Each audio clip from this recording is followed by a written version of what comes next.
going to explore the different types or levels of relationship that you can have with your customer. And I think this is important because it gives us the opportunity to think about what type of relationship exists today, and also helps us to think about the implications of moving to a deeper and more sophisticated form of relationship in the future. Most of the time we just don't have the time to consider the type of relationship we have or that we could have. So it's really worth making some time now to analyze your key account relationships. In an earlier Foundations module, I made the point that different companies and managers have different views about what key account management actually means, and as a result they do different things. And so very often companies and managers will have different views about what a key account relationship should really look like. Lots of people will talk about having a partnership with the customer. It's become a bit of a cliche, really, but what exactly do we mean by this? How would we recognize a partnership if we actually saw one? So it's worth spending a little bit of time thinking about the types of relationship that you could have, using, in this case, some sort of a scale, which is going to help us get some clarity. Now, we know that not all customers are equal, and now I'm saying that not all customer relationships are equal. So to start this discussion, I want you to imagine your business with your key account as a building. The bigger and taller the building, the bigger and more profitable the key account is worth to you. So what kind of building do you want to see? Well, you want to see a really big, really wide, really tall building, right? What does this mean? Well, it means that you have to have really strong foundations to support this really big, really tall, wide building. So we're going to use this analogy of building foundations to represent our key account relationship. If you have shallow relationships or shallow foundations, of course, it means you can't create the large building. Foundations won't support it. So a shallow relationship with your key account is unlikely to lead to substantial long-term profitable growth. Strong, deep foundations give you a much better opportunity to build the sort of building, the sort of relationship that you really want to have. This means that strong key account relationships are tremendously important. Now, you know this, but just like the building foundations, we don't normally see the relationships themselves, but we know they have to be there to support the building, and in our case, support the business relationships. Because we can't see the foundations of the building or the relationship, we often don't give it very much thought. Yeah, we understand they have to be there, but we don't really sit down and analyze them in any detail because most of the time we're just too busy doing the business. That's why this module really is all about taking a wee bit of time out to help you think about what it will take to develop a stronger, deeper customer relationship. So let's explore these different levels of foundations and think about the implications for you and for your business. We'll start with our business without any foundations at all, the shallowest type of relationship, and we're going to describe that as transactional. This is the simplest buyer-seller relationship, in which the seller is focused on persuading the buyer to buy, and the buyer is focused on buying at the lowest price.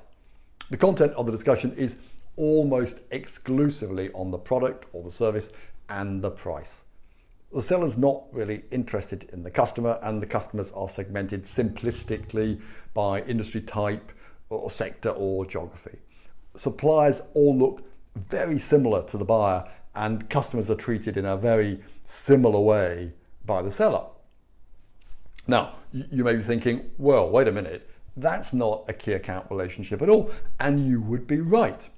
I've included it here because there are still too many suppliers and account managers who think that a transactional selling relationship is good enough. They wait for a contract to end before they engage, and they just don't invest in the relationship. These are the sort of managers who think that simply turning up to meet a buyer without any preparation or simply to make a standard company presentation, or maybe when the contract's about to end, or in response to a quote, or even because they're in the area, they think that's going to be good enough, and of course it's just not. Not surprisingly, these are rarely successful account managers. So now let's start to think about building some foundations, and at a more sophisticated level, the supplier now aims to understand the customer's needs in order to present a solution which meets these identified needs. In most cases, this means that the buyer-seller interchange sees the supplier taking time out to conduct a customer needs identification and analysis, often with the buyer, because this is still generally a buyer-dominated relationship discussion. The ability to understand and address specific customer needs as expressed by the buyer helps to ensure that the supplier is more likely to win the business. The supplier is more likely to present the offer in the customer's terms.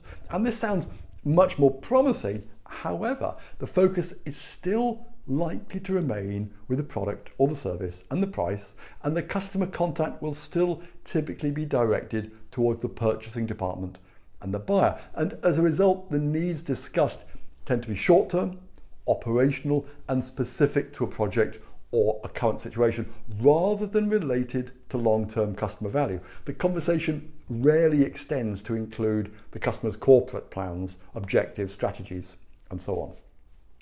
So although the supplier will achieve some sort of differentiation from the bulk of your competitors, you'll still be competing with the core of high caliber competent suppliers and account managers. And the customer's going to see a number of high caliber potential suppliers with very similar products and services, which means that differentiation for you as a supplier against these few major competitors is still going to be very difficult. You'll normally find that you have a small number of competent competitors all looking a bit like you, and that once you've shown that you can achieve the required quality and delivery and so on, price still then becomes the dominant factor.